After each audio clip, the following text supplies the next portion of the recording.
Depuis 30 ans, la ville de Quimper essaye de contenir la population des chats errants. Un nouveau dispositif d'aide de l'État devrait permettre de stériliser plus d'animaux pour limiter leur prolifération et les désagréments occasionnés. Une campagne de capture a lieu en ce moment dans un des quartiers de la ville. Explication de Morgane Trégouette avec Bleu Le Borgne. Des chats errants sur sa terrasse, c'est le quotidien de cette habitante de Quimper. Pendant le confinement, il y a un chat qui s'est installé chez moi, qui a fait ses 2 portées. Vous vous rendez compte le nombre de chats que ça fait en plus, quoi.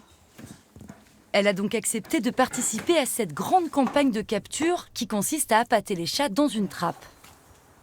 Je mets la nourriture au fond, donc j'accroche la porte, je me retire, les chats font leur petit tour, ils rentrent dedans.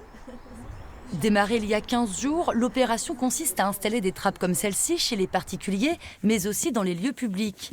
Coordonnée par la ville, la SPA et les associations partenaires, le premier objectif est d'identifier les animaux. La première chose que l'on fait, c'est que l'on vérifie si ce chat n'appartient pas à un particulier. Donc on vérifie en fait que ce chat n'est pas pucé. Ensuite, nous recouvrons rapidement la cage d'un drap pour éviter en fait que le chat soit effrayé pendant le transport et nous l'amenons directement chez le vétérinaire. Car le deuxième objectif, c'est la stérilisation. L'opération coûteuse, jusqu'à 100 €, ne concernait jusqu'ici qu'une trentaine de chats par an. Les associations, effectivement, depuis toujours capturent en fait les chats errants et favorisent la stérilisation.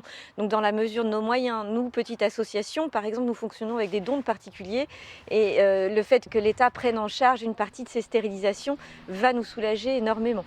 But de l'opération, multiplier par 5 ces stérilisations, de quoi freiner les naissances et les problèmes de surpopulation. On a des appels de citoyens quimpérois qui se plaignent de la prolifération des chats et des nuisances qui vont avec. Alors, nuisances, ça peut être olfactile, ça peut être des cris, des bagarres de chats, dont c'est un des principaux motifs de cette opération. Une fois stérilisés, les chats errants seront remis en liberté ou proposés à l'adoption.